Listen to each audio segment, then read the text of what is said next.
India's External Affairs Minister chaired the fourth plenary session on the theme Diaspora Divas, celebrating women's leadership and influence Nari Shakti in Bhubaneswar today. Speaking on the occasion, Dr. S. Jaishankar said that women-led development has become a cornerstone of India's foreign policy under the leadership of Prime Minister Narendra Modi.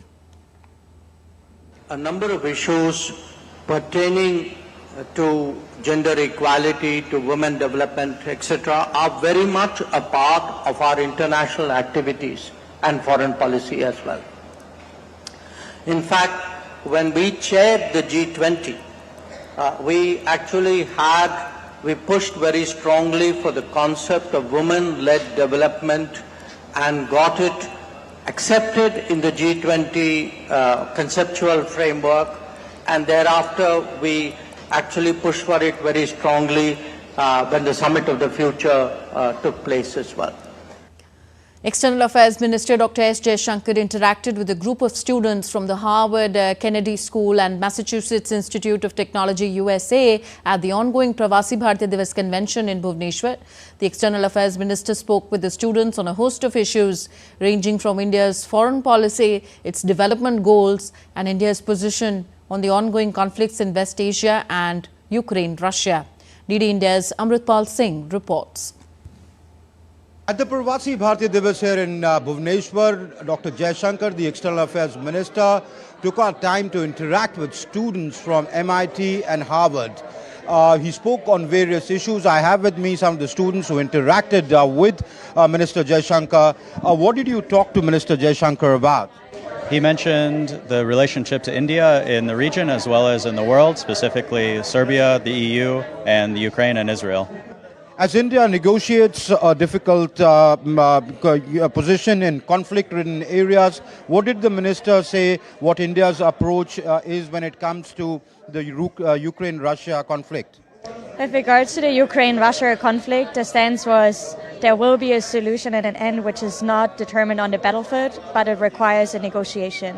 And India is willing to play the role to talk to both sides and be the mediator between both. I was very impressed with the minister's response to that question. I think it's a difficult time, it's a difficult situation to navigate, but he was very clear. India has is not going to accept any terrorism action, does not advocate for kidnapping of civilians. The country has a right to retaliate, but at the same time, he made it clear that there are humanitarian and global diplomatic actions that need to make sure that we're allowing aid to enter the country. We're looking out for civilians. And so he was very clear that conversations need to take place, continue to collaborate across the two countries so that we can have an end to the conflict. His response was that the European Union and especially Germany is one of the largest trading partners and the largest investor in India and continues to be a very strong partner. Well, what's amazing is that people really look over the amazing achievements that India has done in the last 10 years, economically, infrastructure, development. I mean, just alleviating 250 million people out of poverty is something not easy for anyone. That's more than entire nations. Not just that, but to have the development going on. I think he mentioned 4 airports are opened per year, new metro stations. These are all things that other countries dream of achieving, where India is doing it now naturally.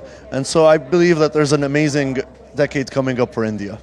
So clearly, the External Affairs Minister putting out India's position that when it embarks on its journey to become a developed nation by 2047, there are experiences that India can share with the rest of the world and can partner with them to achieve that goal. With cameraman Sanjay Jaina, this is Amritpal Singh for DD India in Bhubaneswar. On to other international stories of the day.